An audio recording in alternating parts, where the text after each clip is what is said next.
Hello, hello, hello. Welcome to Royal Sussex Live. Welcome, one and all. Okay. Uh, hmm. Let me see who was here first. Marcy Foreman, thank you. Lottie is here. Lydia Washington. Gwendolyn Daniels, Elaine Parker, and Rhonda Bryant, Helen Cole. I said Gwendolyn Daniels, didn't I? Okay, before I start repeating myself, let me just go ahead and go all the way down to the very last person that was here. I'm scrolling through. All right. Oh, you guys are having a nice conversation. Hey, B10, Teresa McDougall, Hitley Joseph.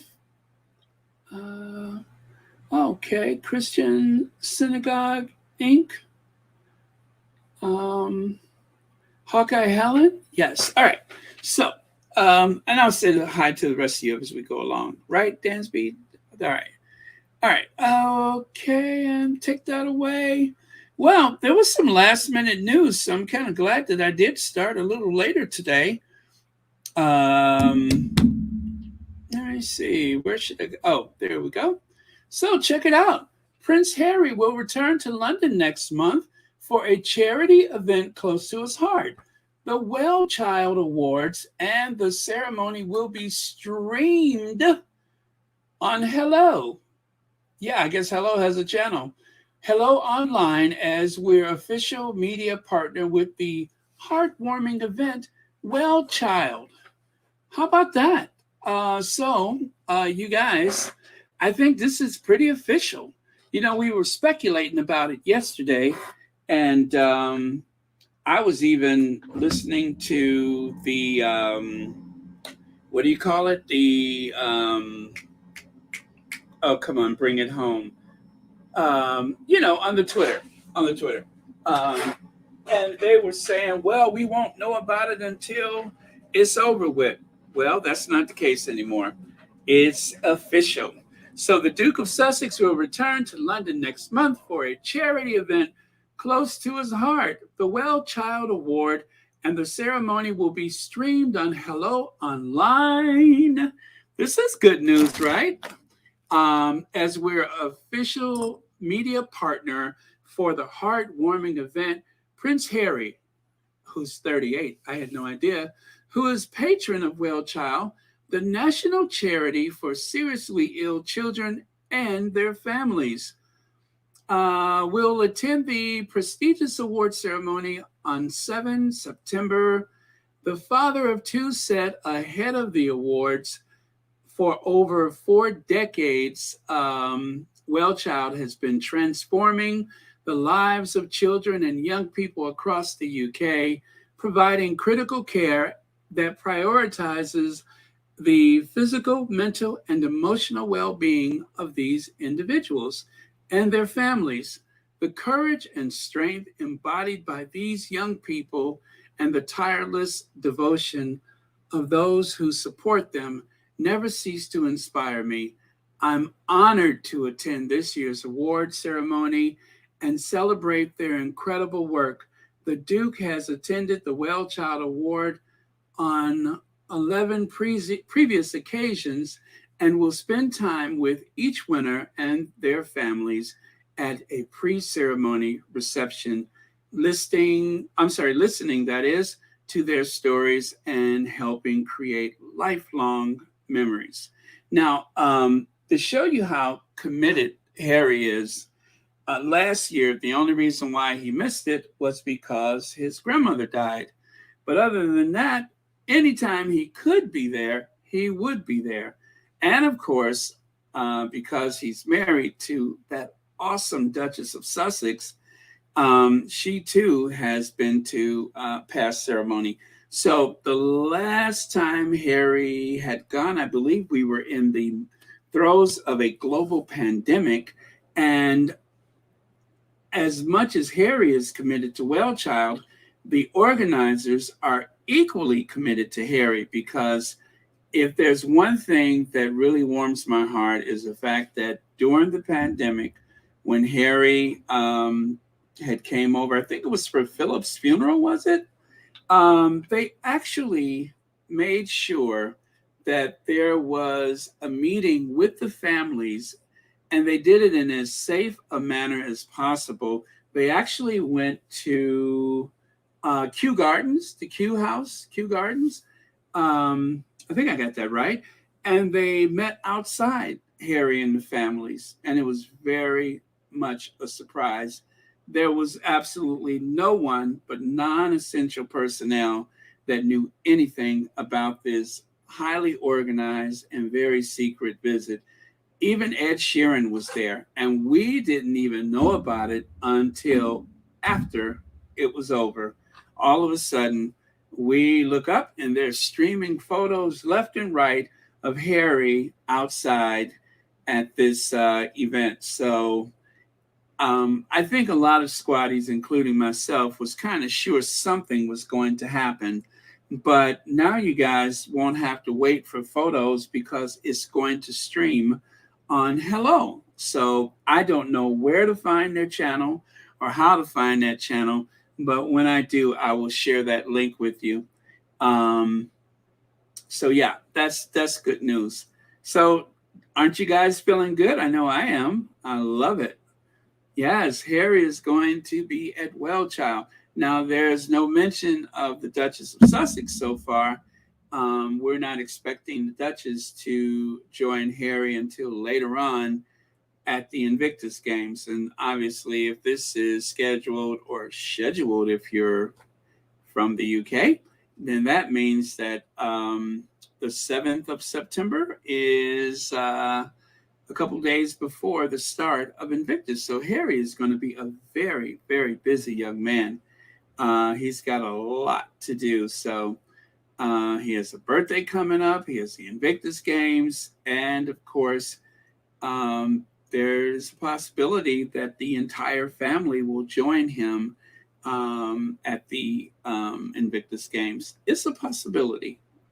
So, hi, Elaine Parker. Oh, that's what I was looking for. I thought I saw something out the corner of my eye. Thank you so much for the super sticker. And thank you, as always, for watching Royal Sussex. Okay. VS speaks royally. This is good news, right? Hey, VS. I think this came out maybe an hour ago, an hour and a half ago, and all of a sudden, there it is. I'm just like, well, that ends all the speculation and guesswork. Now we know for sure. So I'm a happy camper. Okay, let's go on to the next thing here. So, oh boy, that's small print.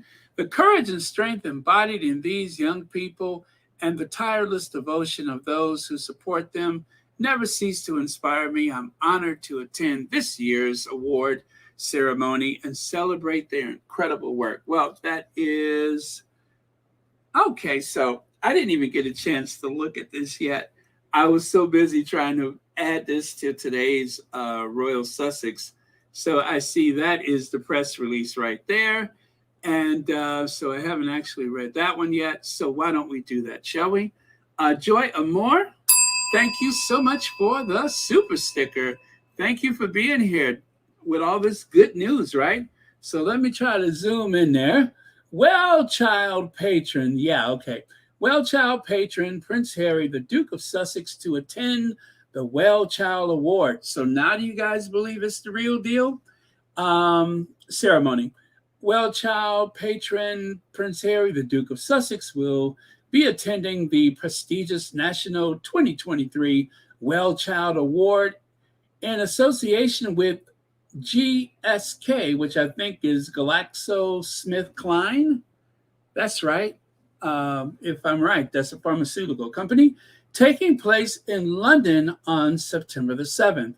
The awards are run by WELLCHILD, the national charity for seriously ill children They celebrate the inspirational qualities of children and young people living with serious illnesses, that is, or complex medical needs, and honor the dedication of those around them who go the extra mile to keep these children healthy and happy. So, if you don't know, this award actually is not just for, or should I say, if I understand correct, the award focuses on the caregivers, in particular, the other children in the family. As you know, when there's someone who has medical needs, it really sends a lot of the focus to one individual in the family. And of course, by default, everybody in the family. But this is a way to recognize even the youngest ones that help to care for the ill or recovering family members, but usually it's someone who's very seriously ill. So, gosh, it's an amazing charity, and it's no wonder Harry.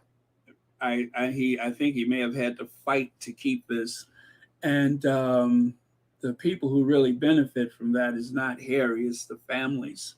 Prince Harry, the Duke of Sussex, has been WELLCHILD patron for 15 years and has provided invaluable help equally in raising awareness and financial contributions to ensure the charity can pursue its mission to improve the quality of life for seriously ill children and their families. He has attended the WELLCHILD Award on 11 previous occasions and will spend time with each winner and their families at a pre-ceremony reception, listening to their stories and helping create lifelong memories. Prince Harry will then attend the ceremony and present the award for inspirational child age 4 through 6 and deliver a speech. So, oh my goodness, this is good news, you guys. I hope you're feeling it as much as I do. I'm just like, wow. I was hoping, but now we know for sure. So trust me when I say this, the organizers of WELLCHILD they're very good at making sure that these things go very smoothly. And then also, just if it would help to calm your nerves a little bit, the last time Harry was in the UK was for the court date, if I'm correct.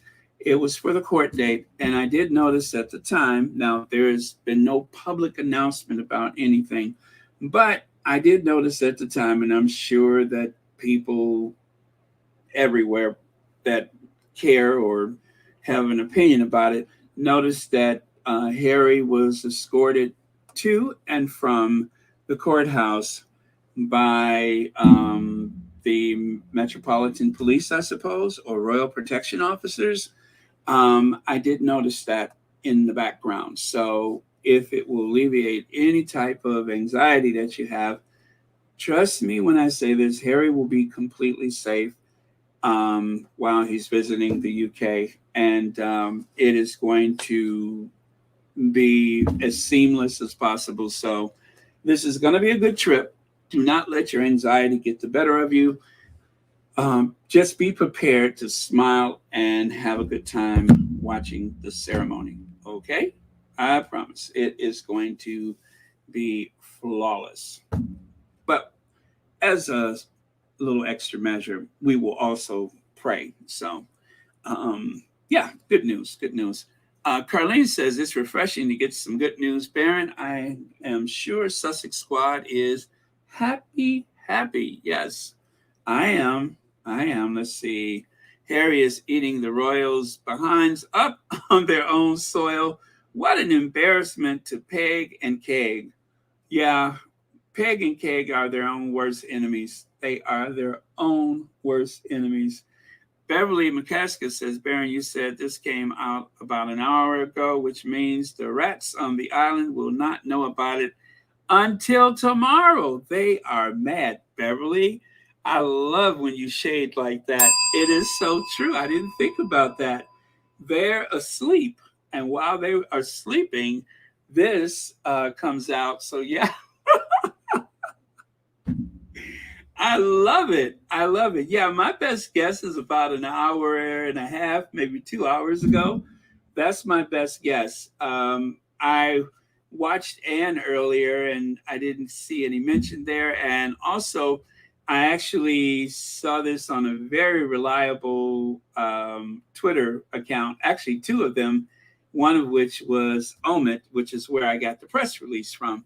So I'm reasonably certain that this is hot off the presses. But I tell you what, let me go and be nosy and take a look and see what Omid has in terms of timing. And then we'll know for sure. So Omid is usually off the blocks pretty fast with the press release. And it says 2 hours ago. Yeah, 2 hours ago. So that sounds accurate to me. That's about when I first noticed it. So actually, I noticed it about an hour ago, and at the time it said an hour. So, all right. I'm a bit of a stickler for details when it comes to these things, but thank you so much, Beverly. And thank you for that shady thought. I love it. Let me see. Marjorie Austin says, put a strain on the other children in the family. I remember my youngest daughter was sick and I was in the hospital. So my son, who is 1 year later, even said to me, Mommy, I am a child too. Oh my goodness, that breaks my heart.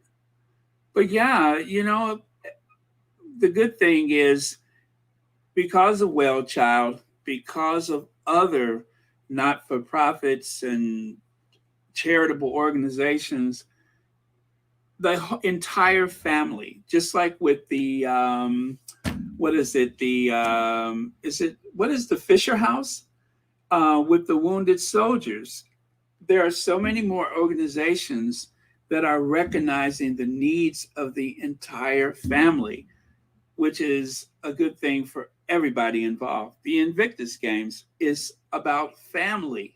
So thank you, Marjorie Austin. That is something that people really need to be reminded about, is that there are other children in the family. And even though the parents are doing their best to be there for everyone, it's so easy to, get lost here and there. So thank you for sharing that with us. And I'm sure that that is going to help a lot of people. So thank you, thank you, thank you.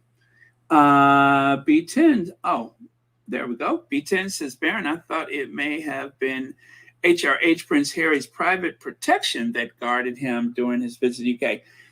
Well, B10, I'm just going to say this. I saw Harry exit from the courthouse, and when the car pulled out to the main street, it's like a little cul-de-sac or dead end that leads to the entrance to the courthouse.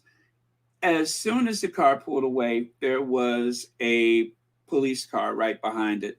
I don't know if there was one in front. There may have been, but there was one behind it. So it was no formal announcement about it, but I'm sure I'm not saying anything that the tabloid people wouldn't have noticed. I mean, if they could spot a sticker on someone's wrist, I know they obviously saw that.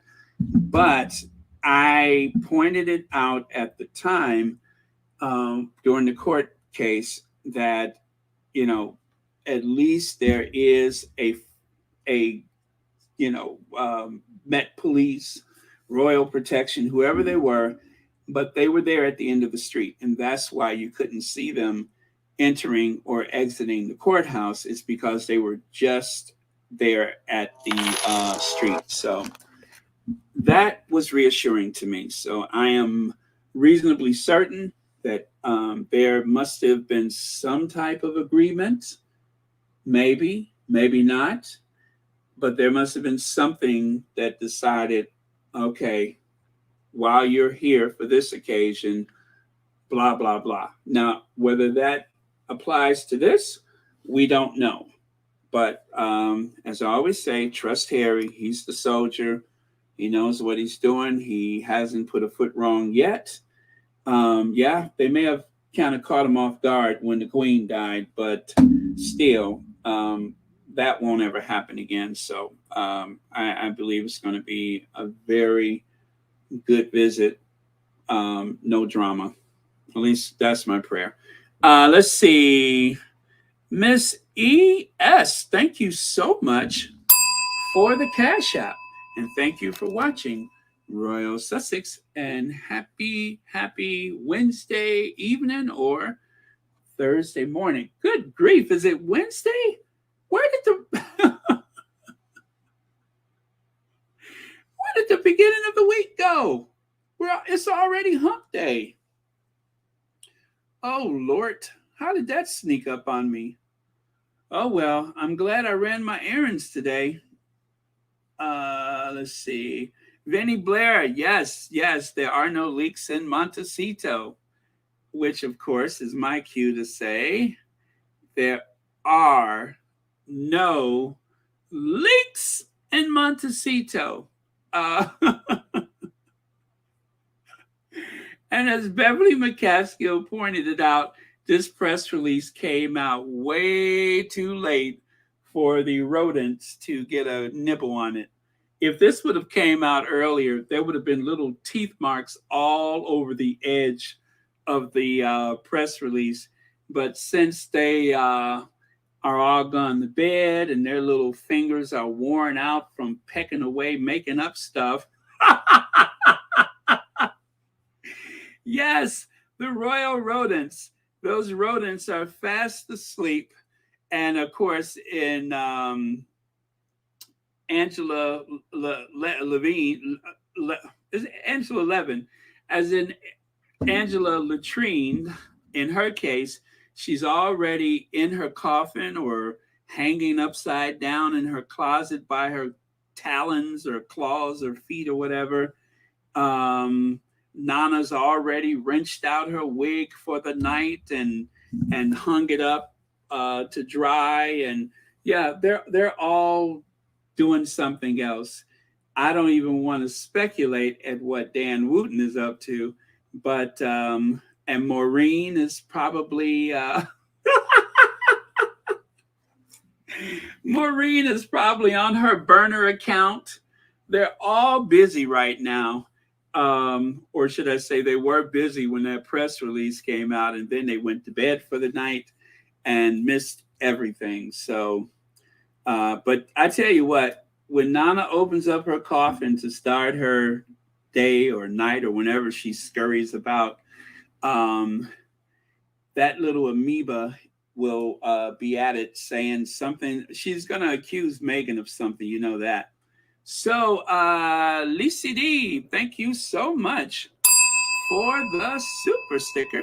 And thank you so much for watching Royal Sussex. Happy Wednesday and or Thursday morning to you. Did I do that already? I'm like in such a good mood. I'm not paying attention. But thank you so much. Greatly appreciate it. Let me see. Beverly says, our favorite royal family are definite, making moves to prove to all that they are serious about their patrons and the work that they want to do. They are moving on, as was stated in docuseries. Yes. Harry said they were moving on, and that's what they're doing. They're moving on. And I hope that the rest of them will move on as well, meaning, of course, the family, the tabloids, and anybody else who likes to brief against their own loved ones or what have you. Okay, so there you go. Now, it is, or was in some cases, the 1-year anniversary of Archetypes. Don't believe the hype. Archetypes, or don't believe the types. But yes, that came out last year. And as I was putting my slides together today, I took a little trip down a memory lane here. Now, as you know, the original photo was black and white. And even though I know there are some squatties that are like, please stop colorizing the Duchess's image. So I decided to share both the colorized and the original black and white. And then in between, I actually took the black and white and turned it into a sepia tone. And it's like a transition from one to the other. But either way, our Duchess looks flawless with her tank top. And I tell you, the whoever took this photo, they've done an amazing job because it is so expressive. You can see it's kind of like the Mona Lisa. You can see that it's a smile, it's serious, it's lighthearted, it's heartbreaking. There's so much going on with that expression that she has. And maybe that was the point of it. Maybe out of all the photos that they went through for the occasion, they got to that one and said, yep, that's it. That's it. And I think it was absolutely perfect.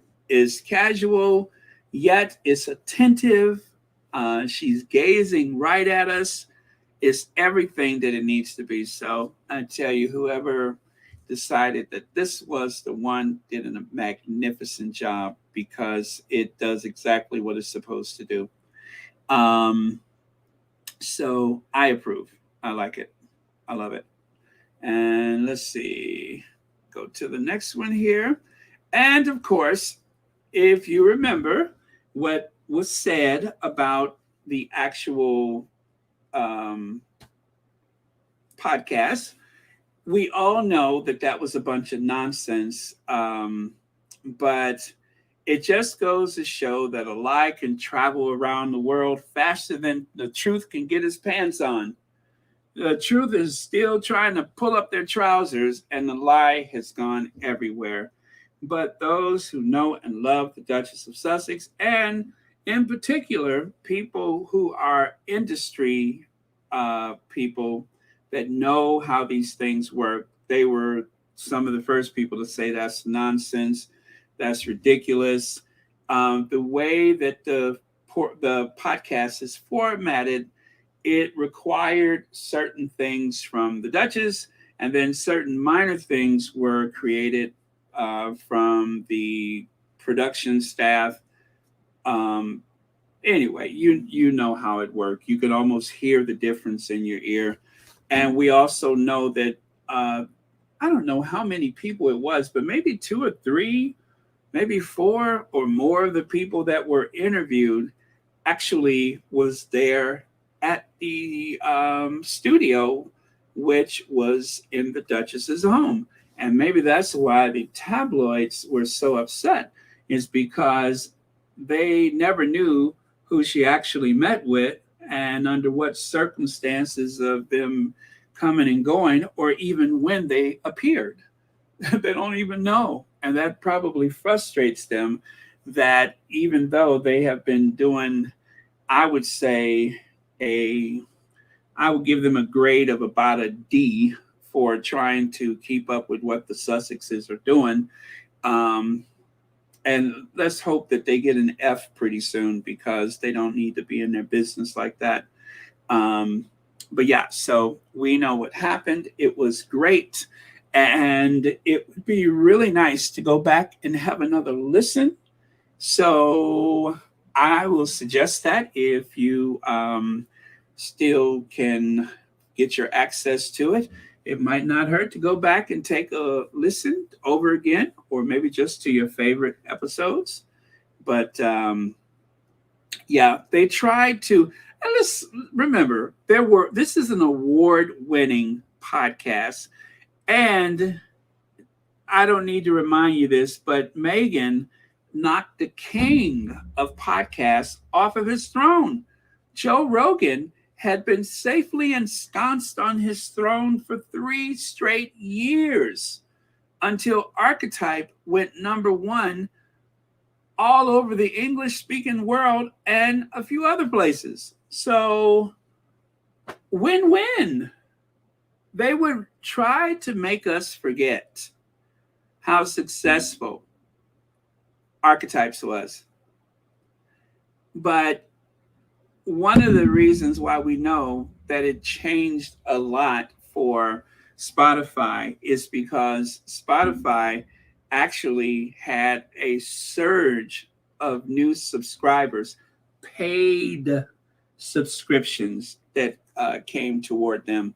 The whole point of having the Obamas, the Sussexes, and anybody else for that matter was to bring attention to the product. It's not only what you produce, but it also is important to bring attention to their service.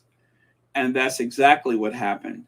But they were more determined to have the name recognition than, and this is my opinion, of course, they were more into the name recognition of the Sussexes, the most loved, the most respected, and the most popular royal couple in the world, if not the most popular couple in the world. And for that reason, they needed the Sussexes more than the Sussexes needed them. They outbid, I'm sure, other services just for the sake of it. Well, they got what they asked for. And of course, our girl delivered. She delivered. And then some. Joe Rogan is a giant.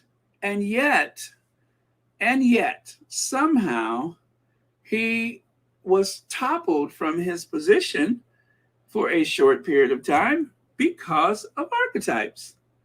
Now, just think how many hours of production has gone into Joe Rogan to get him where he is today. And then here comes little Rachel Meghan Markle from the sofa in the home studio that was provided for her. And next thing you know, Joe Rogan has been knocked into second place. Not an easy thing to do, but it happened. We weren't just dreaming. It really, really happened. And then what was it? The Gracie Award? The Gracie Award? I mean, come on. Very, very successful. Kathy G, member for 19 months. Shut the front door. 19 months. Thank you so much for that. Wow, that's a long time. And thank you so much for being here tonight. So, Archetypes, don't believe the type. And of course, the misconception of ambition with Serena Williams. I think that was the first. Yeah, was that the first one? Yeah, I think that was the first one. Was Serena Williams, and was off to a great start from there. And I think for me, which one made the biggest impression on me? Oh, that's kind of hard to say. But I think the one that surprised me was Paris Hilton, because I wasn't expecting a lot from Paris.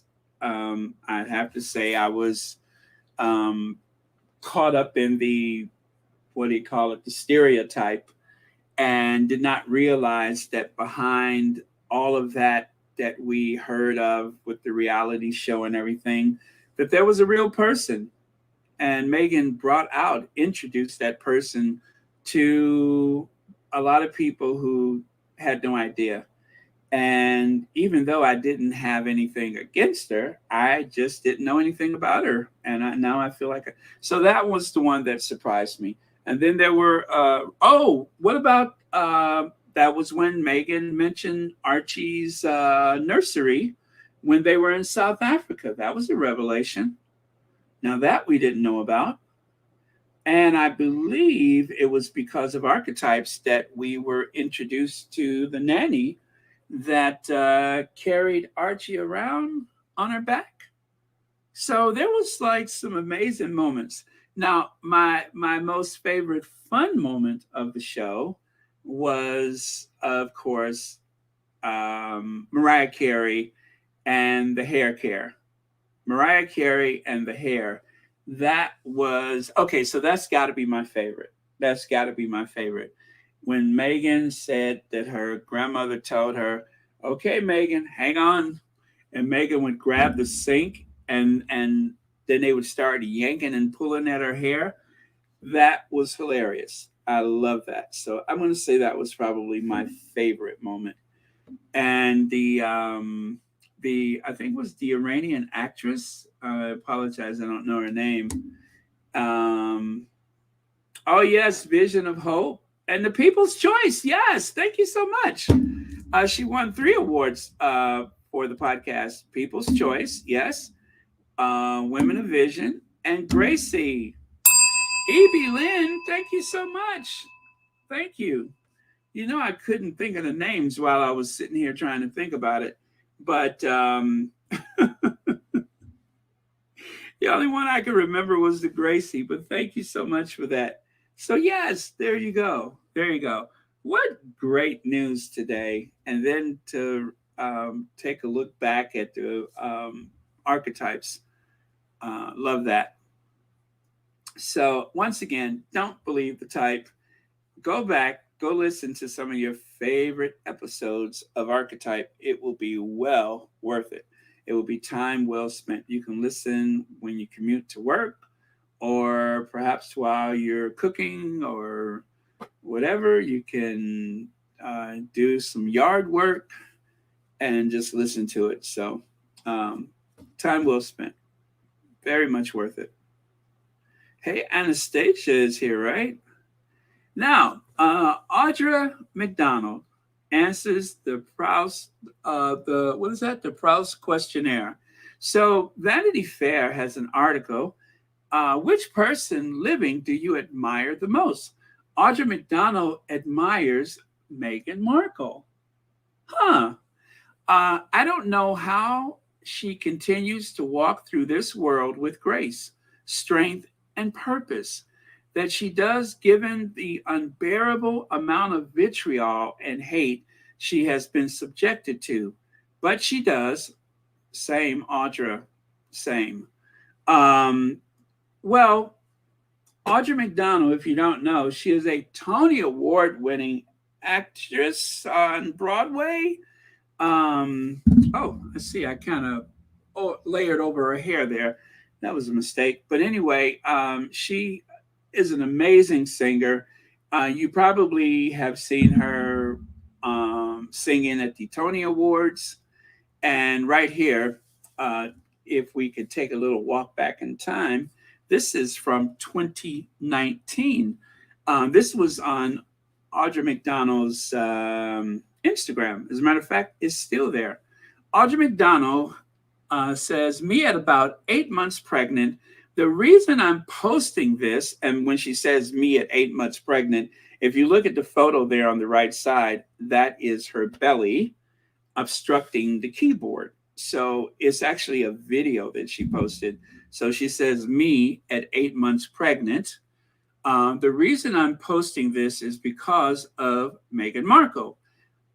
I cannot believe what this woman had to endure from social media and the press. Then today I read about how weird her body language is by a supposed woman's magazine that supposedly prides itself on celebrating fierce, independent, strong women who can do anything and have it all. Do better. When I was 8 months pregnant, I touched my belly all the time because it was my belly. And and it was my baby. Usually, as active as this video inside, and by the way, in the video, you could see her stomach was moving. If you can go and find that on Audra McDonald's Instagram, you got to see it. Her stomach was literally moving left and right. Very active baby. So yeah, inside had a crazy emotional.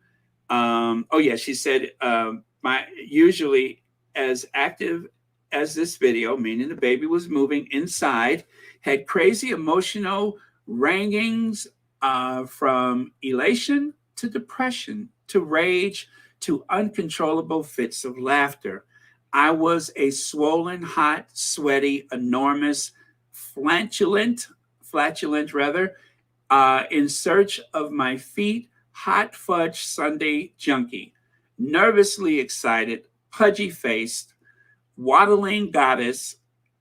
The thought of having to go through all of that, plus having a million cameras in my face, bullied left, right, and center, and still be gracious, elegant, gorgeous, and full of purpose in front of the world is unimaginable. Do better. Leave her alone. Now, this was an Instagram post from 2019. Leave her alone. So she's going through her pregnancy and she's seeing all of this vitriol directed toward Meghan. And she had no choice but to speak out about it. Helen Cole says she has more Tony Awards than anyone else. Really? I did not know that. Thank you so much, Helen Cole, for the super sticker. I just know that even though I never really watched the Tonys, it's not unusual for me to see the coverage from the next day. And it seems like every year she's belting out a tune at the Tony Awards. And I have seen her like on PBS, and I think she has an absolutely beautiful voice. So she is classically trained, I believe.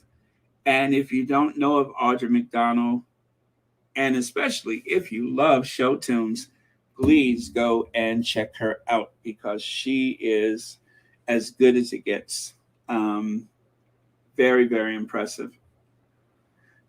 Let's see. Ann Fu says, Miss Audra McDonald really gave kudos to Duchess Meghan. Perhaps the likes of Whoopi could learn from this brilliant Miss McDonald how to speak truth about Duchess Meghan instead of hate. Thank you, Ann Fu. Thank you, thank you, thank you. Absolutely. Helen Cole says she was great in musical about Billie Holiday. You know, I vaguely remember that. That was some years ago, right? I vaguely remember that. I am going to have to try to find some of those show tunes because I would love to hear her interpretation of those Billie Holiday songs. And you know what? Looking at her, I could see her playing Billie Holiday. I think that was probably the best fit. Thank you so much again, Helen Cole, for the super chat. And right here, you can see the Vanity Fair article. So if you want to read the article, please go to the Vanity Fair. Audra McDonald answers the Proust questionnaire. Okay, and take that away. Do that. So right here, Audra McDonald defends Meghan Markle as she calls her gracious, elegant, gorgeous while being pregnant. Now, they also had an article in, I think it was Entertainment Tonight. There's an article. So that's another article you may want to try to hunt down if you want to read it. It is Audra McDonald defends Meghan Markle. And I don't know how I missed this in 2019. I don't know what was going on. Oh, yes, I do. I do realize what was going on in 2019. Never mind. Audra McDonald admires Meghan Markle. I don't know how she continues to walk through this world. Okay, so that is the same quote again. Now, let's go here. Let's go here. And thank you, Royal Suitor, for sharing this with us. Royal Suitor just so happened to find an interview on the Today Show. Now, if you know, you know, but there's a reason why I circled those two people there. If you know, you know. If you know, go ahead and say so. Because after you hear this little sound bite that I'm going to play for you, you will realize why I thought it necessary to single those two out because of the way they have been toward our Duchess in the past. And I'm telling you, it is painful to think about the way that they have carried on in the past. But, you know, they are who they are. Well, That's not going to change. But I'll let you hear the sound bite. So the two people that are circled. Let me try not to think about it. I'll just get to the sound bite. Okay. So I could only play the sound. So let me do this. I need something to put in place here while I play the sound. Okay. All right. I got that together. Yeah, I don't want to get in trouble. So I can do the sound, but I can't play the video. So let me do the sound.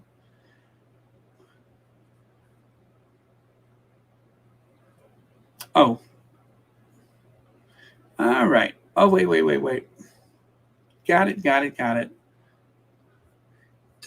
da, da, da, da, da, da. If someone takes a spill, it's me and not you.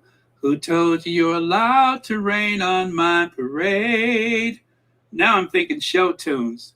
Don't tell me not to fly, I simply got to. If someone takes a spill, it's me and not you. Who told you you're allowed to rain on my parade? Okay.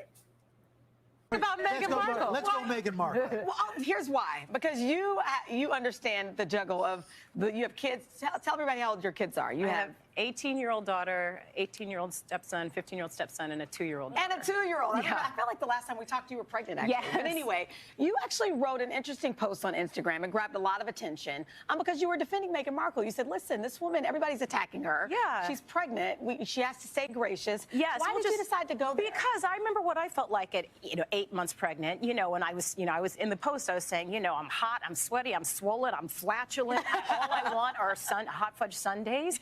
And the thought of having to do all that and yet remain gracious and gorgeous and still out there working and being, hounded and bullied and 500 million cameras flashing in your face at all moments. And the reason I wrote the post is because there was a magazine who said that some of her body language was weird. Of course it's... You've got a body growing inside you. You've got a body growing inside of you. And so I just felt like, someone needs to cut this girl a break, And I said, leave her alone. So maybe it's because I have a biracial daughter as well, and so there's something about Meghan Markle. For some reason, I feel oddly protective of her. Yeah. Do you feel like part of the criticism that's aimed at her is rooted in some of that? Yes. Here we go. I would say so. Thank you so much for coming in. Oh, my pleasure. Like I said, I'm. Well, as you can see, she said what they tried to pretend does not exist, and that is the fact that it is mostly racism. And of course, thank you, Lydia, for reminding us the names. They are horrible to Meghan. They are horrible. And that is why I decided to circle them, because they have been absolutely dreadful. It's embarrassing to me when I see African Americans carrying on like that. It's embarrassing. I'm embarrassed for them. And in the past, I just had to. I don't watch that show no more. I grew up watching that show. That was part of my day, and now I just can't. I can't. And every time that I try to give them a chance, it has gone from bad to worse. Those two, bad to worse. It's probably just as bad, if not worse, than The View. Yeah, that's how bad they can be. They ask stupid questions that they already know the answers, and they always have this look of disdain on their face, a look of contempt upon their faces. And I'm assuming that's why they just had to cut her off and say, well, thank you for coming.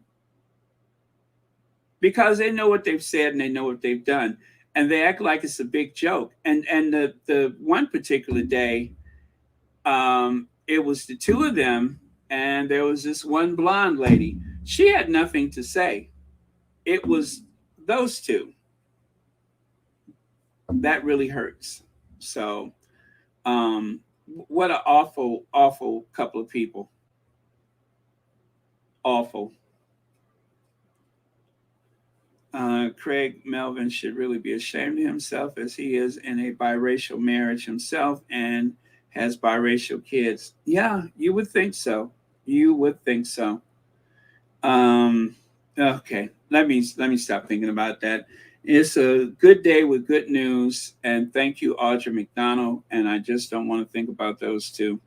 Throwback during the March 2019 appearance on Today's Show, Audra McDonald explains her Instagram post calling for an end to the press and social media abuse of a then pregnant Meghan Markle. So thank you again, Audra. Not only are you talented, but you have a heart as great as the outdoors. Thank you, thank you, thank you. All right. Good news again. Oh gosh, I think it was VS that warned me today that the Gilded Age shall return. Bertha Russell and the rest of the family are coming back. I love the Gilded Age, and that is I believe, HBO series. So if you have watched the first season of the Gilded Age, it's coming back. It was a great show. I really enjoyed it. I love a good period costume drama. And yeah, it was lovely. And they took great care to include some African-American characters. And I love the storyline in that she writes for a newspaper very much like the Chicago Defender. And that is important because historically for the African-American community, having those homegrown newspapers like that, newspapers that eventually would reach across the country, it was the only reliable source of news that Black people had back in those days. So I am intrigued by the storyline. I think it is so appropriate. It is very timely. So this is a Julian Fellows creation, the guy that brought you Downton Abbey. And he's done some great research. If you know anything about the Gilded Age, the robber barons and all of those people that made their fortune from the stock market and department store kings and queens and such. Very, very interesting story. It was conspicuous consumption, the Gilded Age. And yeah, I loved it. Okay, so if you are a fan, just know that that is coming back.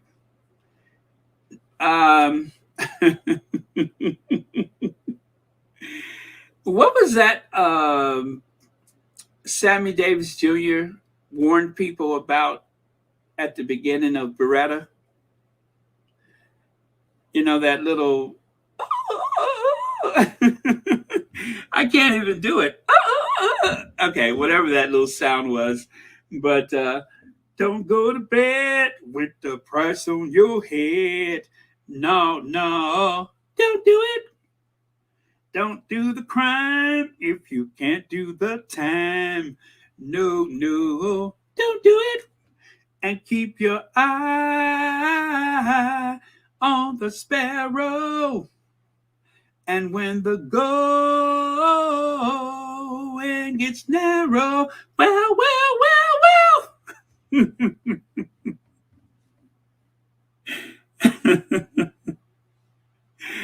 Oh, man. Some of them are lawyers, and that's good because I hope they know some lawyers because they're going to need them. Sidney Powell, Rudy Giuliani, Jeannie Ellis, or is it Gina Ellis? Kathy Laythorne, David Schaefer, Kenneth, is it Cheeseborough? Ray Smith, John Eastman, as in Kodak maybe, and Scott Hall. Yeah, they are in heap of trouble. Those are mugshots. and at least two of them were able to force a smile. The rest of them look like they can't wait to get home and give themselves an enema. Oh boy, I tell you, a white man can't get a break nowadays, can they? What is this country coming to when working white professionals cannot seem to get a break? Are we in a parallel universe? Have I just stepped through the looking glass? What is going on? I don't want to live in a country where hardworking grifters, I'm sorry, not grifters, hardworking professional lawyers and business leaders, when they can't get a break, is there hope for any of us?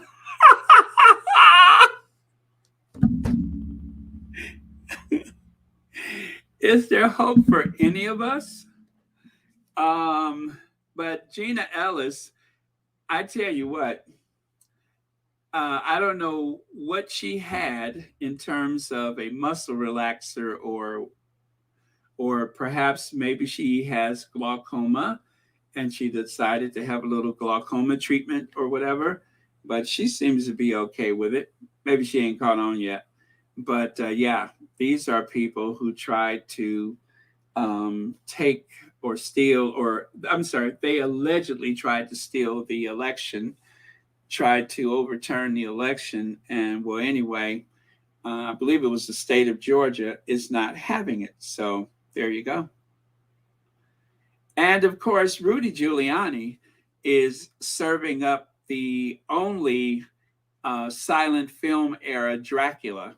He reminds me of the old silent film era Dracula.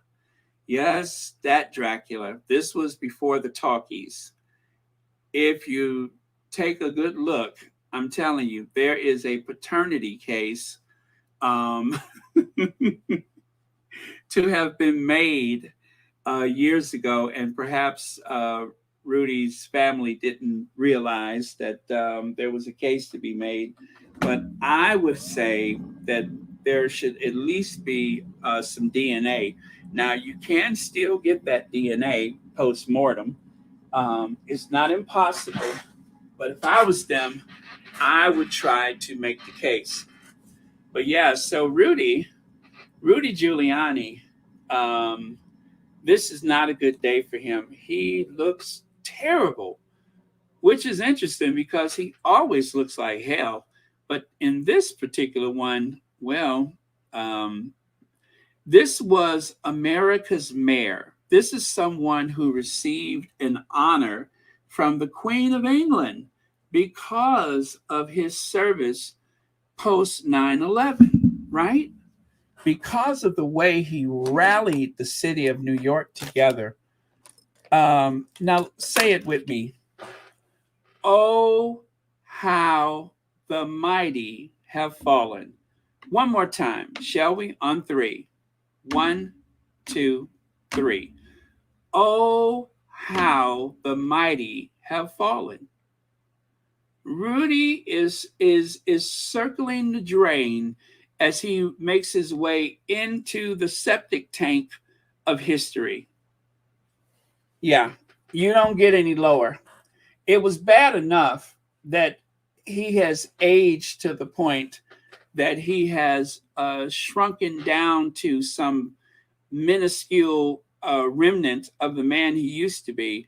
But then also he has taken on the appearance of the silent movie era Dracula. That's more shortcomings than any human being deserves. But because he's not actually human, because he is probably one of the immortals, this spawn of Satan he is. Oh, how disgusting. How disgusting. But you know what? This is probably not his most embarrassing moment. I can show you another. How about this? And yes, that is Rudy Giuliani. That is Rudy Giuliani. That is probably his most embarrassing moment. When I look at him, I say to myself, Hoppo, where you going in them britches? Nowhere. I know you ain't going nowhere. Look at them britches. That's what that reminds me of. He looks like he's about to do a hula or something. How about, where you going in them britches?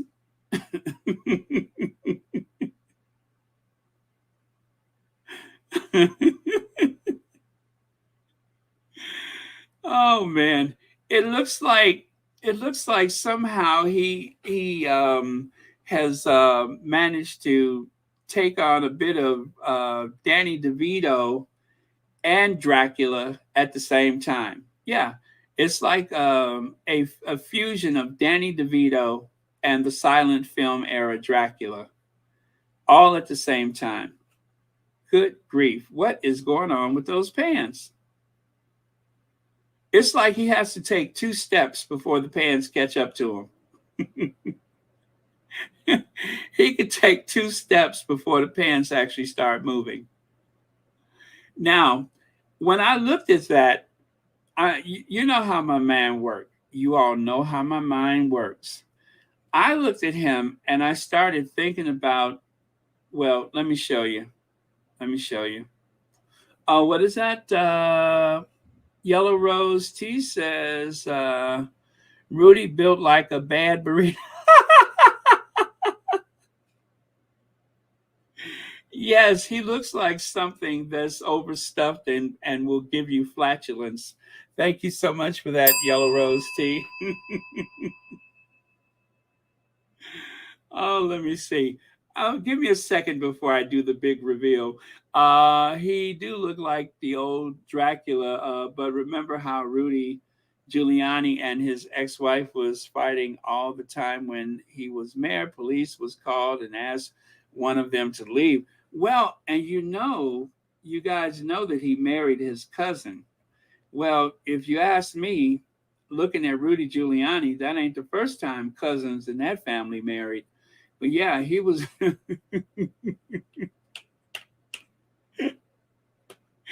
he was married to his cousin, and I promise you that wasn't the first time that the Giuliani cousins married.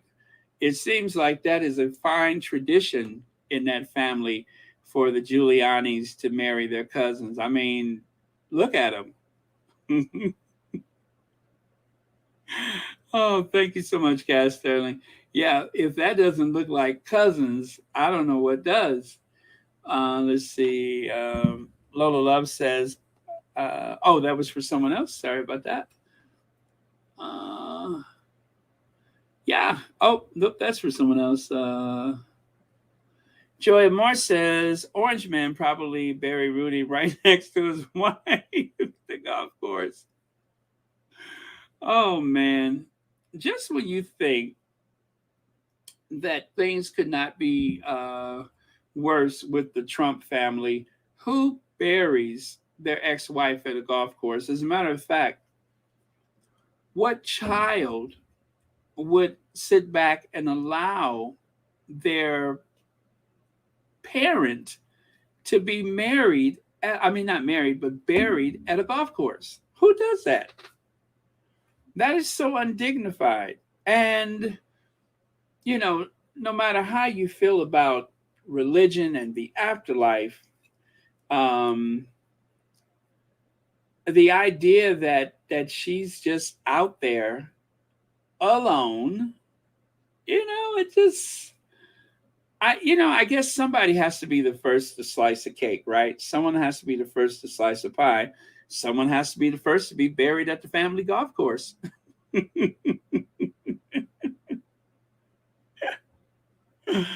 Oh man, so I guess it was her turn. Black Queen says, Baron, you better not be about to pick on my Elton John. No, I have nothing to say about Elton John, but but thank you for the super chat. All right, so the big reveal. When I looked at, let me see, where is it? No, this one. When I looked at this photo, or photos, I said, what does he remind me of?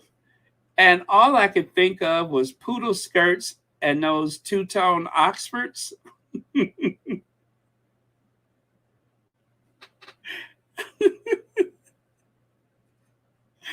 All I could think about was poodle skirts and two-tone Oxfords. Oh, I 1, 2, 3, 4, 5, 6, 7, 8, Shabir, Shamazo, House and Shows Incorporated. We're gonna do it. Give us any chance, we'll take it. Leave us any rules, we'll break it. We're gonna make our dreams come true. Doing it our way.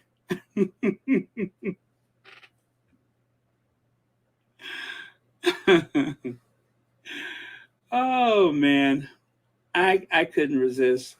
I thought poodle skirt, the way those pants are flaring out, that was what came to mind was poodle skirt. So I said, self, you gotta.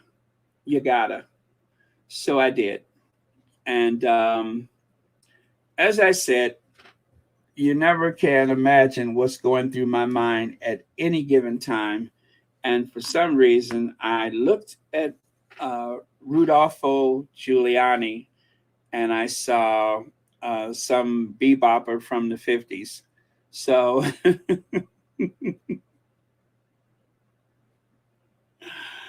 oh man. Oh well. So that's our Rudy. That's the America's mayor. That's the man who united the country, if not the city of New York, after the 9/11.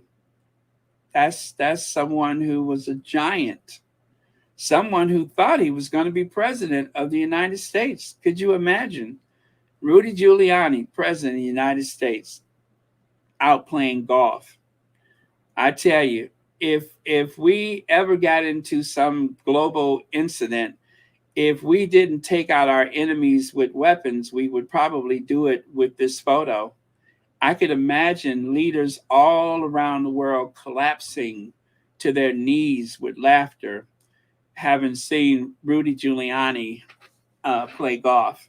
So yeah, we don't need no stinking weapons. We got Rudy.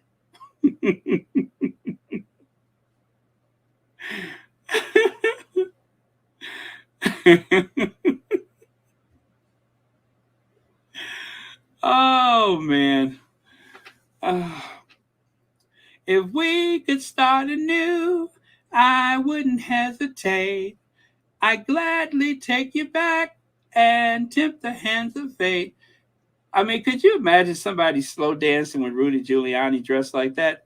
Tears on my pillow, pain in my heart, all caused by you. You.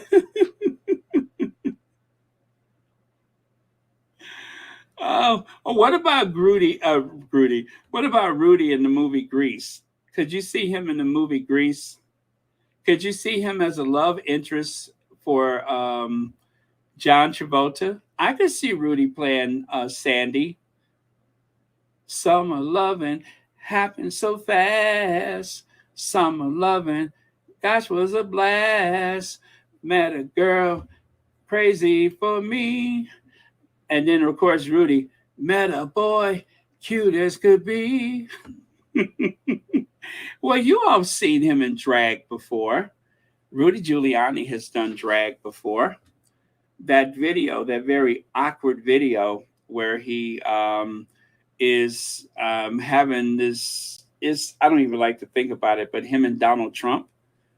Seriously, look it up. Rudy Giuliani dressed as a woman. So I think I'm only perpetuating the image which he feels most comfortable with.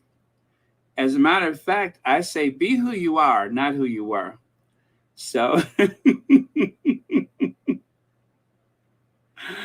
Rudy Giuliani should be on Broadway. If they ever revise Grease, what do you think? Rudy Giuliani in Grease? We go together like Spramalama Lama, Shadinga Ding, you know. Remember forever like Shubop Shawada Wada Hippity Boom da Boom. Change, change, change it, change about. As a matter of fact, why stop with Rudy Giuliani? Why not cast all of them in Greece? Uh, Sidney Powell could play Rizzo. Uh,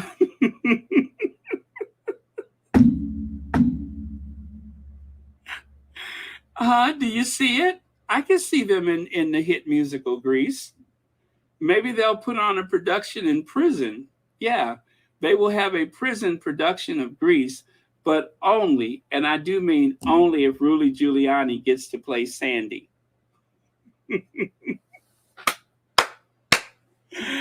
Woo! Ladies and gentlemen, Rudy Giuliani as Sandy. But now there's nowhere to hide.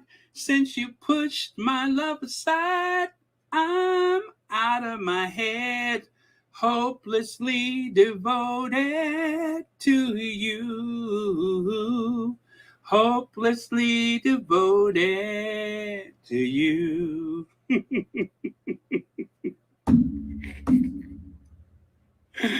Oh, man. Yes, Rudy Giuliani is Sandy, and the rest of the accused in that hit prison production, Grease.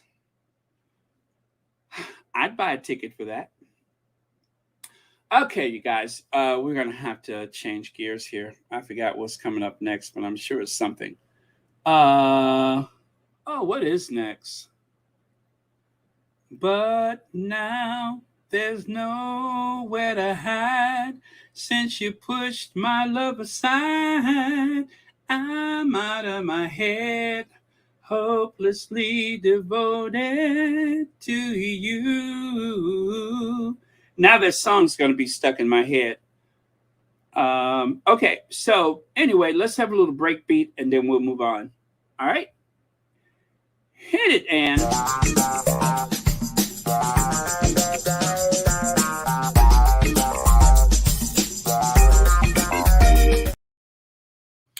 Wow. As I said, anytime there's somebody in trouble, for some reason, somebody uncle goes out there and starts selling T-shirts. Now, I don't know who uncle this is, but please tell him to stop. He's not even locked up yet. Well, he had to make bail, I think. Did he make bail? I don't even know. Maybe they still got him. But yeah, somebody's uncle always out there selling T-shirts. Sometimes they be asking people to free somebody that ain't even locked up. Sometimes they want you to free somebody that is the victim and not the perpetrator. So you know you have arrived when somebody has a T-shirt trying to set you free. So again, I don't know who's he related to, but somebody come get your uncle and tell him to stop selling T-shirts. There's so many other worthier causes out there. Wait, $150,000 bond? Huh. He may have to mortgage his poodle skirt. Yeah, if he wants to make bond, he may have to mortgage his poodle skirt. I'm pretty sure he can fetch some... I'm pretty sure he could fetch some nice money for that skirt on eBay. All right, so right here, Prince William made a conscious decision to put duty ahead of family after Megxit and will always prioritize the firm over his relationship with Prince Harry, their former private secretary claims. I don't know which secretary that was. I did not read the article. This was a screenshot that I had from last year. And I can't remember what was going on at the time, but let me tell y'all something. If William considers himself as someone who puts duty first, I would hate to see William that puts duty last, because William did not even bother to go to Australia for the World Cup final, much to the chagrin of just about everyone in media and every man, woman, and child on the street except for his own. But he didn't even bother to go to the finals. So if that's someone who puts duty ahead of his brother, maybe he ought to try to put duty ahead of his vacation, because he has been dragged viciously dragged. And I would say that whoever wrote this flattering article trying to make him incandescent with rage and decisive and a man of his word, you need only look back to 2017 when he refused to attend the Commonwealth ceremony. You need only look back to what, 2001, 2002, when was it? When he didn't go to either memorial, or well, that is the memorial service for his great grandmother and his aunt, Margaret. So is that someone who puts duty ahead of their brother? No, he puts himself ahead of everyone. And that's that. When I saw this, I'm like, oh, this is just so full of irony. I have to share it. I would be remiss if I neglected to share this with you. And we did figure out what remiss mean, right? Because I was not really sure what that meant, but I'm pretty sure that that's what I was. And of course, I'm told that both William and Kate pay very active interest in how their events are covered. A lot of prep work goes into how it's going to be perceived, how it looks. Rihanna Mills. Well, this is another old slide. This is another old ironic slide that I found. So this is William and Kate putting a lot of care into how they're perceived. Was that before or after they lost half the Commonwealth? Because given the amount of foliage on top of his head, I'm going to say that this was obviously before they lost half the Commonwealth. And as you can see, I totally get where you're coming from. I get him. I understand him, and I understand Kate. I totally get them. If I don't get anybody else on earth, I understand the two of them. I hear you loud and clear. I see what you're doing, and I understand where you're coming from. And so does most of the Commonwealth. So isn't it interesting how some of those puff pieces come back to haunt them? I mean, you have those staff people or whoever it is that writes this stuff and then or calls up like Rihanna Mills or whoever and say, we need something a little bit more flattering. What do you have? So Rihanna Mills went through all the trouble to say, I'm told that both William and Kate I'm told that both William and Kate pay very active interest in how their events are covered, and a lot of prep work goes into how it's going to be perceived and how it looks. I would hate to see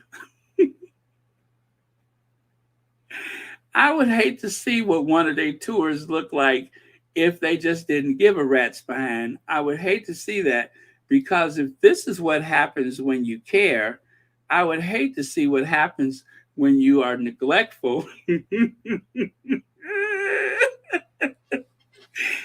I would hate to see how it looks or how it appears when you neglect to pay attention to what people think of you.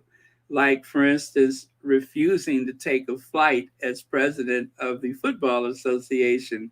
You refuse to go and represent your country, the association, uplift and uphold the values of your nation, and to bring the focus on the women in sports movement, all of those things that he neglected to do. So, well, anyway, thank goodness they're paying attention, because if not, they might lose all of the Commonwealth. And trust me, that is next. Carol, thank you so much for the super sticker. And thank you so much for watching Royal Sussex. Boy, I tell you, some of my words are just dripping with irony, right? Oh, man. I love it. I love it. I have had so much fun at the expense of William this week. And I haven't had that much fun with him in a while. Kate is my usual soup du jour, but for today and for probably the rest of the week, it's going to be William. Okay, you guys.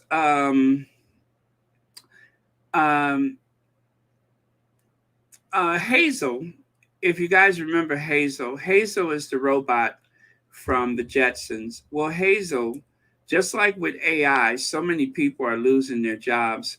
Well, as you can see here, Hazel is really upset because there's someone trying to take her job. And as you can see, she's putting a hit out on that person. She has a photo of the target, and she says, his name is Rumba. Make sure it looks like an accident.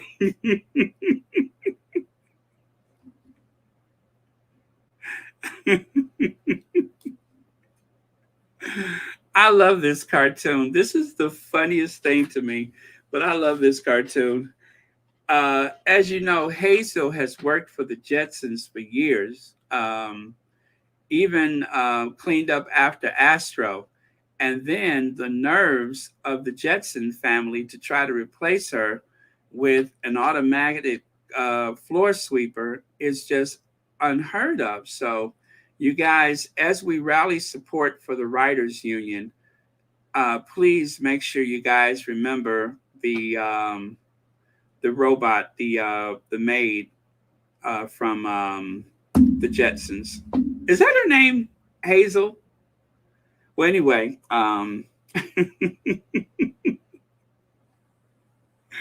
she's got feelings too. So you guys, I would say, try to throw her as much support as you're throwing to the Writers Union. Okay? All right. And then, of course, there's Mandana Dayani. It's almost been a year since Meghan wore the T-shirt. I just saw the slide today. It hasn't been exactly a year, but as you know, at the time last year, there was the uprising in Iran, and of course, it's no longer front page news. It's no longer at the top of all of the streaming services and such. But Meghan, who has stepped away from official royal duty, but is still a member of the royal family, I think she kind of made history in some way or the other by wearing that T-shirt, which represents the women of Iran. And of course, Mandana, she is like, I know she's a lawyer and she's worked in entertainment, which is why they trusted her to take over the leadership of the Archwell while Harry was doing all his other jobs, as well as, of course, he was a new dad. He was a girl dad. So Harry, at the time, I think he had started Better Up and everything. And so the day-to-day running of the Archwell Foundation and Archwell production, or was it just the production? That was her thing. So right here, women, life, freedom is what the shirt says in Arabic, or is it Sanskrit? I'm sorry, Sanskrit. Allies have shown up in so many forms over the past month since the death of Mahsa Amini. That was a young lady that died at the hands of the police in Iran, the Modesty Police. And that is how the entire thing kicked off. We almost forget about it because so much has happened since then. It says, I am so grateful to work with incredible women like Meghan and my fellow Iranian colleagues and friends, Ashley Matahini, as we continue to highlight the bravery and courage of the women and young girls on the front lines of one of the most important feminist movements of our lives, Women, Life, Freedom. That's the hashtag, Women, Life, Freedom. And of course, there are those pals right there. Meghan looks good in that shirt. I love it. I love it. And they look like sisters. They really do look like sisters. Okay. So anyway, it's been about a year since that. And of course, here is a parody account called Prince William at Windsor. Rose and I are cheering on the Lionesses from our living room. Go England.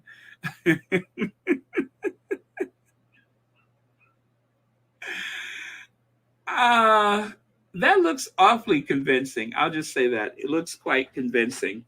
And I was so inspired by this, I decided to create my own magazine cover. So this looks like a page of a magazine, but wait till you see my magazine cover. I call it Town and Frumpy. It's a magazine for the uber wealthy and the aristocrats, about their lifestyle of living in the cities and also having a country manor house. So this month's issue, our cover girl or our cover person is the Duchess, Camilla Parker Bowles, and the love affair that rocked the crown. And of course, the shady side of Camilla Parker Bowles. So yes, it is a magazine called Town and Frumpy. So this is our inaugural issue. If you want to buy one or if you want to subscribe, I'll have that link for you tomorrow. Town and Frumpy magazine. I hope I don't get in trouble with the town and country people. But they're such a big publication, they probably won't notice me. French airport to be renamed after Elizabeth II in tribute. That's right. An airport in France will be named in honor of Queen Elizabeth after receiving permission from the king's officials in the town have said. The name of the airport is, let me see here, Elizabeth du La Touquet Paris Plage International Airport. So that is my best French. Elizabeth du, that's Elizabeth II. La Touquet Paris Plage International Airport. Anyway, I was trying to do that kind of Flemish sound that they make when they say that. But an airport in France will be renamed in honor of Queen Elizabeth II, receiving permission from the king. Officials in the town have said. So the La Touquet in northern France receives the blessing from the king on Monday. Its town hall said Touquet Paris Plage Airport will be Elizabeth II La Touquet Paris Plage International Plage International Airport. So I guess what I'm trying to say, if you are one of the royalists, or if you are a monarchist and you want to pay your respects to the Queen, and you can't really find any place in the UK to do it, all you have to do is cross the channel and go over there to the coast of France, and there will be the first memorial that I know of,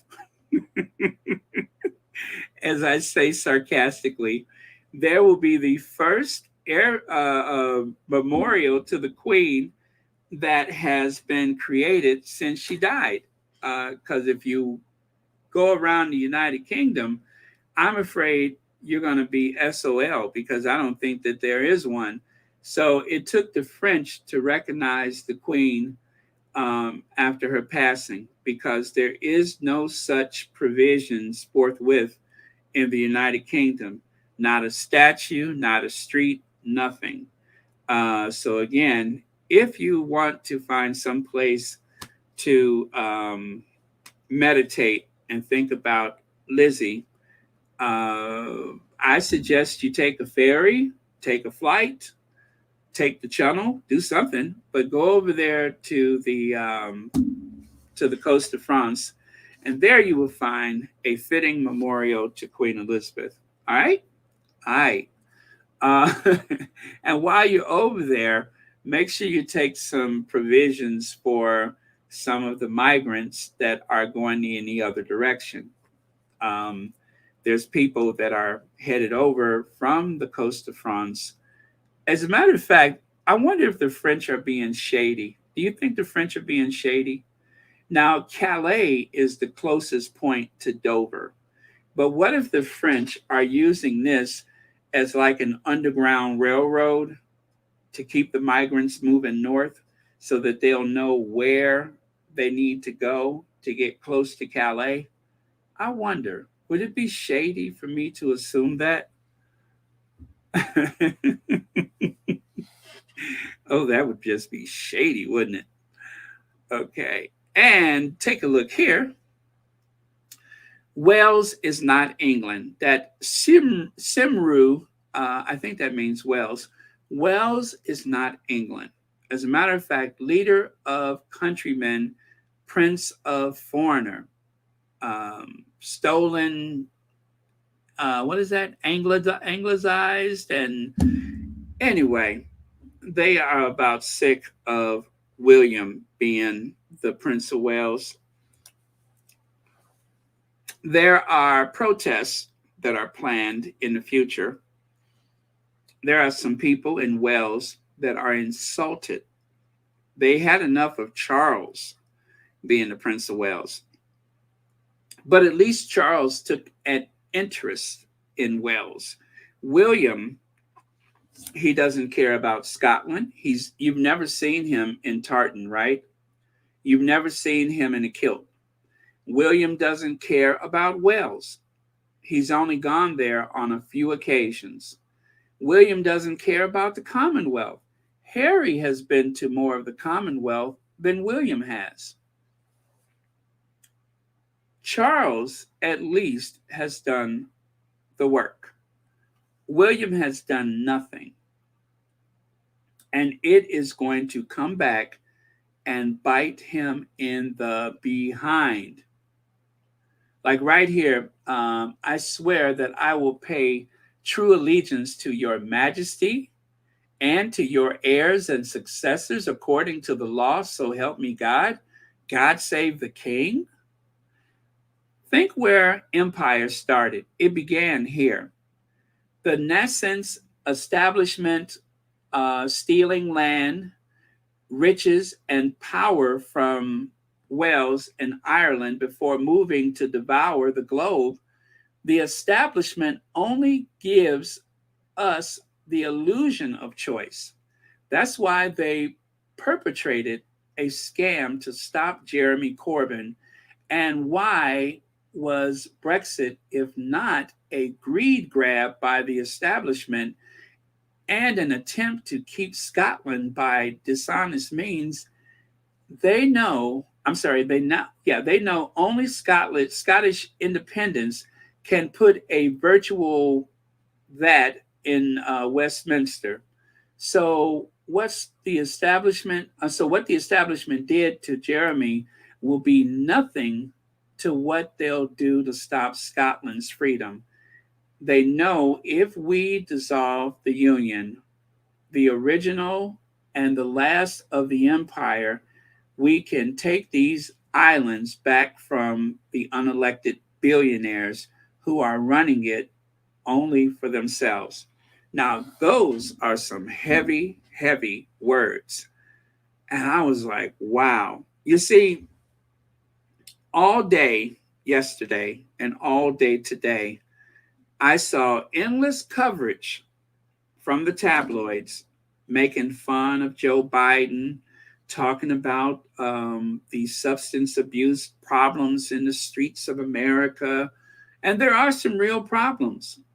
But while they're distracting people, their tabloid readers, with all of that, this is the undercurrent right here, is that there's a lot of disenchanted and dissatisfied people right there within the borders, right there on the islands.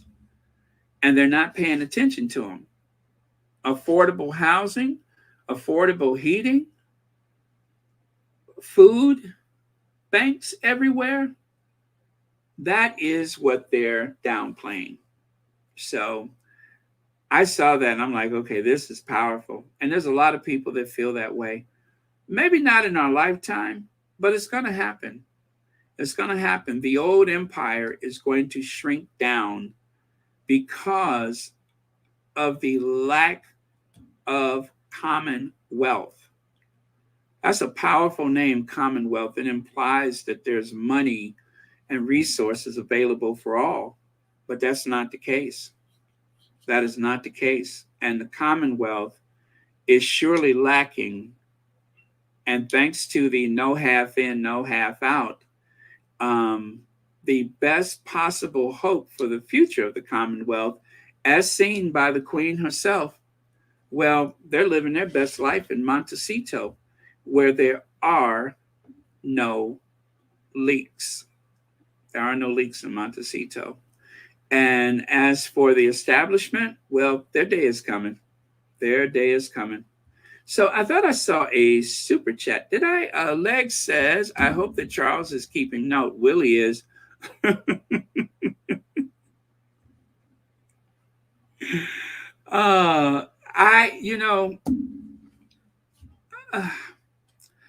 I just think that they're ignoring some pretty obvious things. And as they say, the pride cometh before the fall. They all need to keep notes. Anybody who is going to sit on that throne had better take notes. Anybody who eats from the king's table, anybody who is coming up because of their connection to that family had better take notes, because they are in for a very, very rude awakening. And it is going to be ugly. It is going to be ugly. It's really weird that this is the only memorial that I know of is the one here on the coast of France and not even in the UK. Shameful, disgraceful. And thank you so much, Legs, for the super chat. So Serum 2, who still endures their subjugation thrust in their faces by the way of stolen titles and Wills and Kates being known abroad as the Welleses. I can't tell you how it hurts, but I'm sure anyone Irish, Scottish, or Welsh will understand. It cries to heaven, and yes, Windsor laughs at us. That's beautiful. I don't know who wrote that, but that is beautiful. Like I said, I when I saw this, I was like, wow. Wow. There are people out there that feel that way. And William is the downfall of the royal family. They tried to say that Meghan is out to destroy the family. They tried to say Harry is out to destroy the family. Watch William. Watch William. He has not learned anything from this past week, I could assure you. They're going to come out with some big plan, like ending something. Homeless, check. Hunger, check. Too many black people in Africa, check. All kind of stuff that he has planned. Pollution, check. Carbon emissions, all that. He's got plans for everything and does nothing. So he's going to have to come up with something else to distract from this week. Don't know what it is yet. Don't know what it is yet. Lost half the Commonwealth? Check. Go, William. That's all I can say is go, William. You do you, boo. Thank you for using a nice picture of me, says Dr. Shola. I'm on fire. And this Paul Goulding says, do you think Dr. Shola Mos Shumbamimu is a race baiter? Well, Dr. Shola is not taking exception with the comment as much as she's actually enjoying the fact that he chose the most gorgeous photo. A matter of fact, I love that photo so much, I shared it with you the first time I saw it. Dr. Shola is being roundly criticized by some of the establishment, the media types, because of her comments that she made about that whole baby situation. And rightly so, as far as I'm concerned, because as a person of color, if you are a person of color and you have worked in a workspace and you have had your, I suppose, accusations shot down about something that is of danger in the workplace. Like, I'll give you a good example. If you guys remember, I don't want to say his name because I don't want the algorithm to come after me.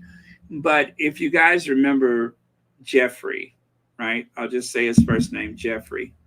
If you guys remember Jeffrey and how the black neighbor tried to convince the police that there was something terrible happening, and they did not listen to her.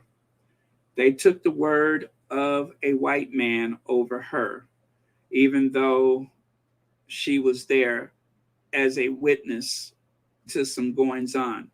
You understand what I'm saying?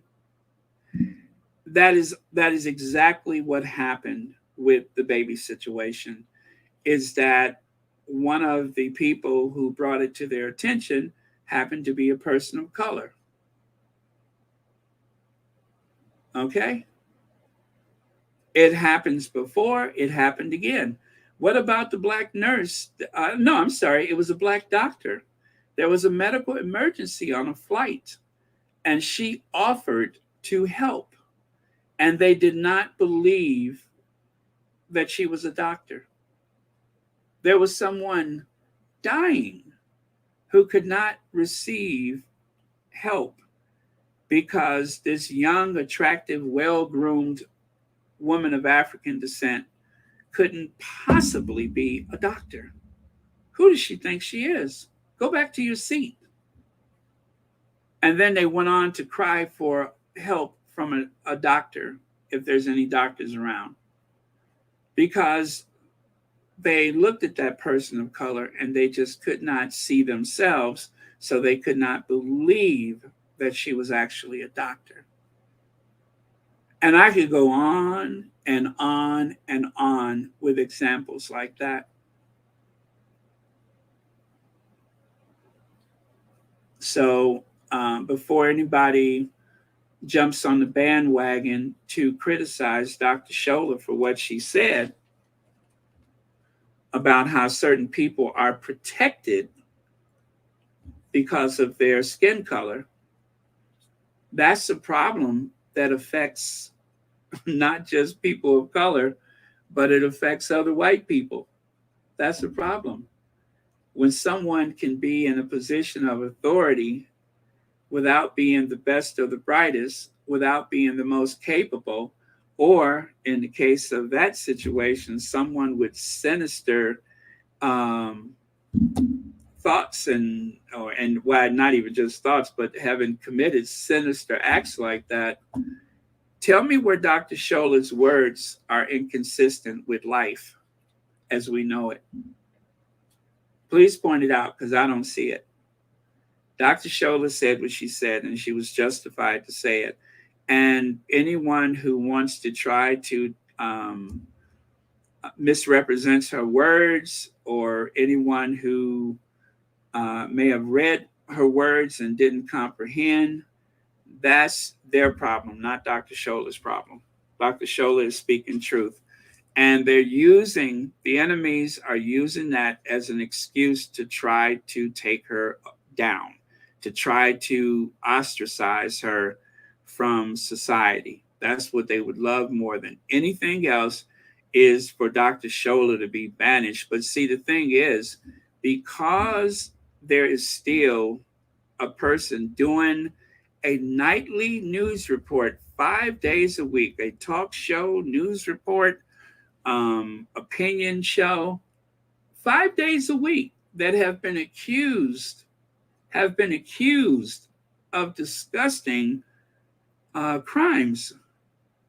And that person is still there because another talk show host was able to outrun the accusations from another British talk show. And then another one managed to find himself in the hospital and seeking counseling rather than finding a good lawyer. Then Dr. Shola is safe. As long as those other people can get away with the things that they've done, if there's any fairness in this world, then Dr. Shola, not only should she be able to speak truth and speak her mind, she should be able to, have flaws in her character that are overlooked by people in the media. But the thing is, she's not protected by them. She's only protected by her truth. She's speaking truth. If she was a liar, if she was involved in criminal activity, we'd have found out about that years ago. But the thing is, she's an honest broker, and she has more education in her pinky than any of those other people have for all of their public school education and all of the people that they're in the know with. They wish that they had as much sense as Dr. Shola. Dr. Shola is a mile ahead of them, and that's why they don't like it, because they would love to talk down to her, but she does not allow that. She won't let you mispronounce her name, and she won't let you bypass it. You're going to keep at it until you say it. You have to demand respect. It's okay to ask for it. It's okay to assume that you're going to receive it. But if that doesn't work out, then you have to demand it. You have to say what you mean and mean what you say. And that's what Dr. Shola does.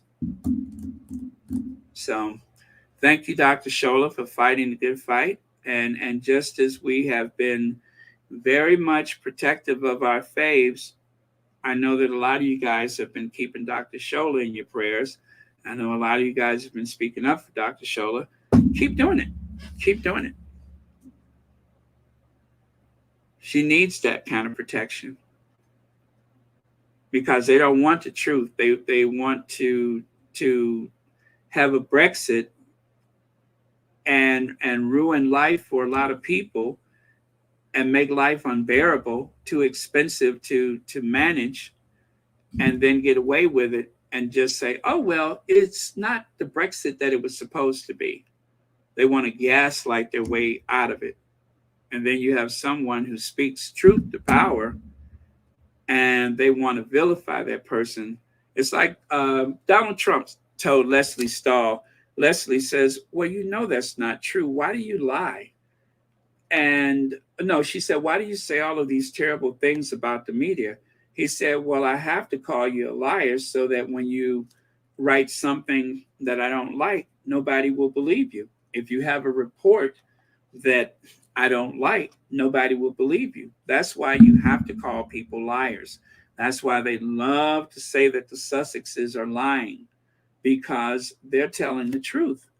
Anytime someone is accusing another person of being such a big liar, of making up things, fabricating, and of course, don't forget mentally ill, that means that that person is bringing a truth that is frightening to the establishment, to the powers that be. That's why. So they have to accuse Dr. Shola of being a race baiter, because if you pay attention to those words, maybe you won't listen to the truth. They're very good at it. They're very good at it. Gaslighting, propaganda, the entire orchestration.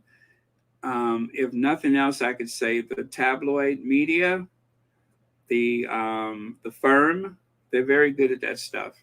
The right wing, the Brexiteers, they're very good at it. And this is what Dr. Shola was doing that day. She actually took a photo either before or after the Good Morning Britain.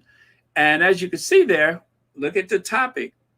Dr. Shola says white supremacy, the ideology of whiteness, is the norm, not the exception in Britain. It embodies, it emboldens, let me take a look again. It emboldens death threats against Black voices like me. So that is what they're trying to shout down. They're trying to shout her down with the lies and with the accusations. Is Britain becoming more hateful? Police say majority of the hate crimes in England and Wales are racially motivated.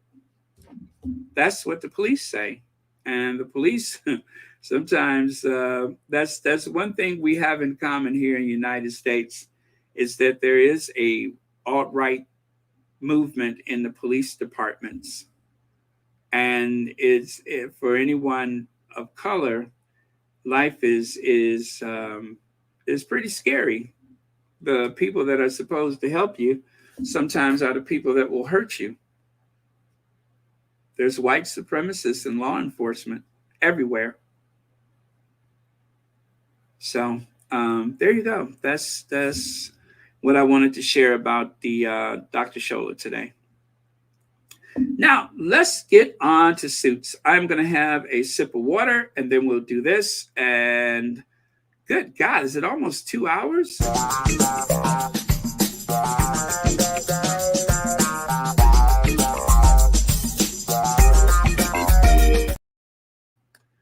Okay, Suits. Thank you, Reba. They want to silence Dr. Shola, but she is the wrong one. She takes no prisoners, and they cannot handle that. They do not want Black women to set them straight, but we do not know any other way. Here, Doc. Look, I was about to say Dr. Reba. Oh, for all I know, you might be. Okay, so there you go. Okay, in a truly unexpected turn of events, everyone is watching the 2010s legal drama Suits. Thank you, Netflix. The USA Network show thanks to Netflix, the USA show has quickly become one of the most watched shows of the summer, breaking several streaming records since landing on the platform in June. All of a sudden, social media is abuzz with people talking about how good the show is and how interesting it is to see Meghan Markle in her pre-royal era 4 years after the show ended. But I was skeptical of Suits. Recent resurgence, just as I was skeptical of the show when it initially aired. Not only had I heard rumblings that Suits' later seasons got dry and boring, but I just wasn't interested in watching what seemed like yet another formulaic legal drama. After all, who needs another one of those when there's already endless numbers of them I don't have time for as it is. I also wasn't sure if the newfound interest in the show that premiered 12 years ago was just due to people being desperate for content to watch amid the writer's strike. With many current popular shows on pause with no return date in sight, but the continued excitement and seemingly random fuss over a series over the series made me just curious enough to check it out. Despite my trepidations, I'm so glad I jumped on the bandwagon.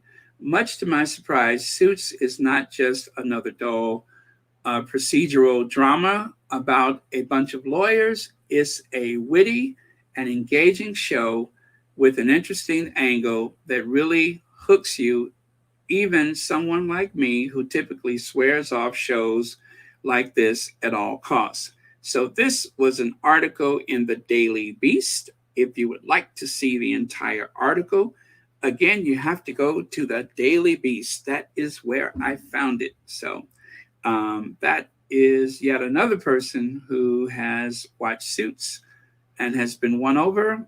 Oh, I don't have the writer's name here. Okay. And then we're going to end with the Invictus Games. So you guys that need to get your sleep on, there's not much after this, so feel free to jump out if you have to. Don't forget to like, subscribe, and share on your way out.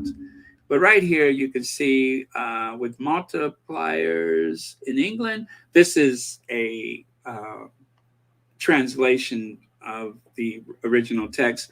France and Germany, with the support of partner cities, Dusseldorf, Bottschafer has found people who carry the spirit of Invictus Games into the world.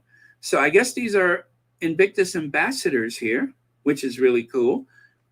I know that there are some people that volunteered from very, very far away, but this is just another indication of the dedication that is going into making sure that Invictus is a huge success. And then there's this Meet Invictus Team USA. First Sergeant Greg Quarles, United States Army veteran. And what is that? HM2, what is that? HM2. Something. I don't know what HM2 means. I'm sure one of you will tell me.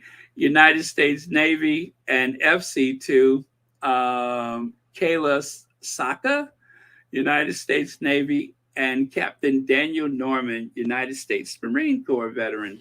So there you go. And again, the dates are September 9th to the 16th. 59 athletes of the Invictus Team USA will compete in the Invictus Games 2023. So be there, you guys. Oh, hospital medic. Thank you, Black Queen. Hospital medic, 2nd grade. Lovely. Thank you very much for that. And lastly, she got the job. This is yet another person with the help of SmartWorks that got a job. We are excited to announce that our recent client, Catalina, what a pretty name, has got the job as learning support assistant. We wish Catalina lots of luck in her new role. Join us in congratulating her. Go, Catalina. I knew you could do it. I knew you could do it. Let's hear it for Catalina.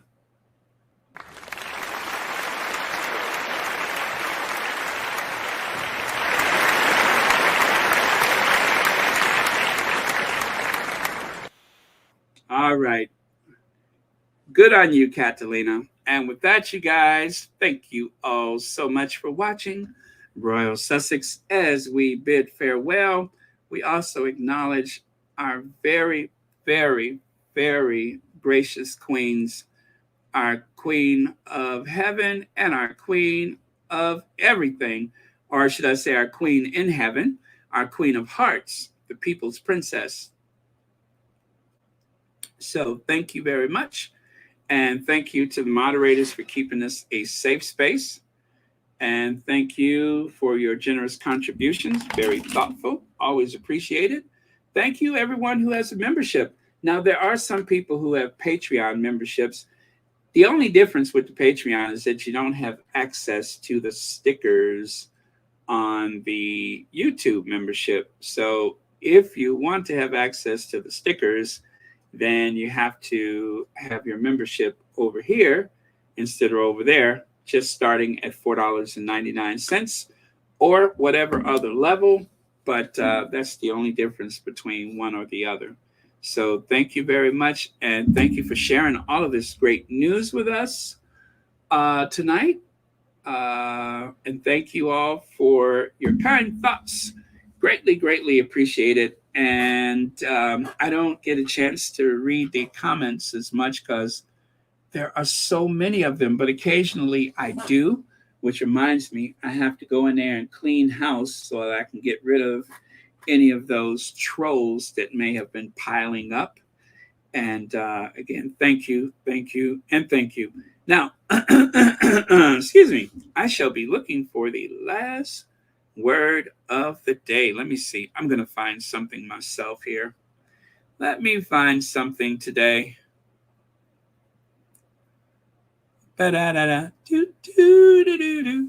Ba-da-da-da, do-do-do-do.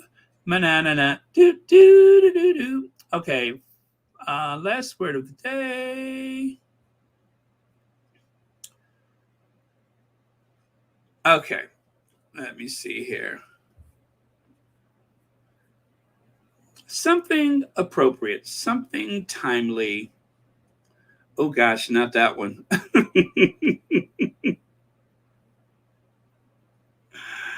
Oh man.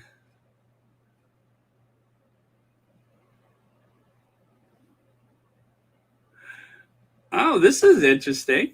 Okay, but no, not that one. That one's too long. Let me see. I'll find something. I got something really cool.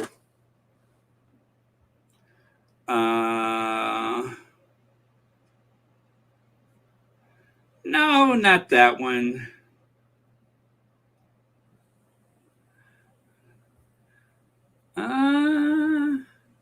Oh, nope, not that one.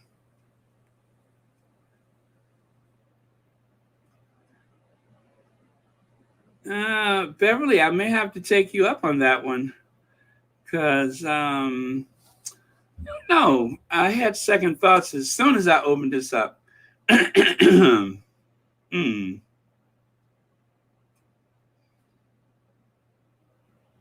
Oh, okay, here you go. If you want something you've never had, then you've got to do something you've never done. I repeat, if you want something you never had, then you've got to do something that you've never done. All right? Take that with you. If you want something you never had, you got to do something that you've never, ever, ever done before. And that will help. Okay? All right. See you all tomorrow. Thank you. And let's cue the Ginger Avenger. Hey, Anastasia. I think I said hi earlier.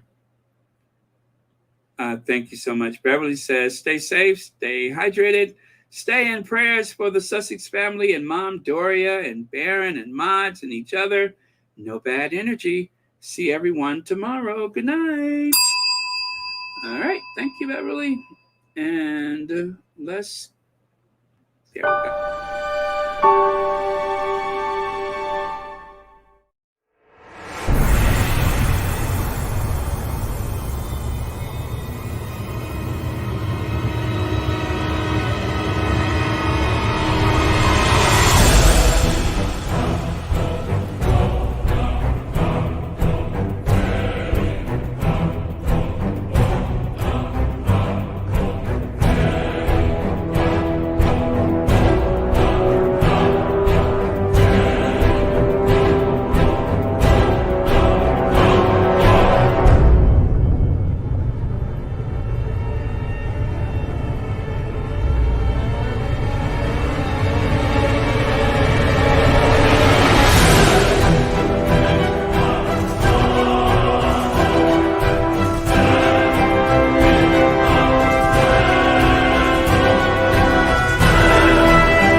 Look at me, I'm Rudy G.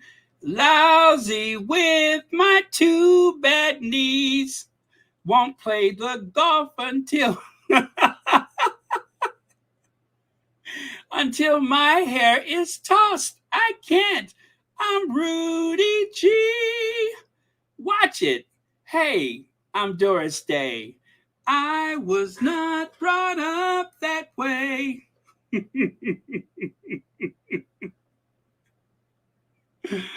Oh, man. Rudy G. Instead of Sandra D, is Rudy G. Look at me, I'm Rudy G. I know what you want to see.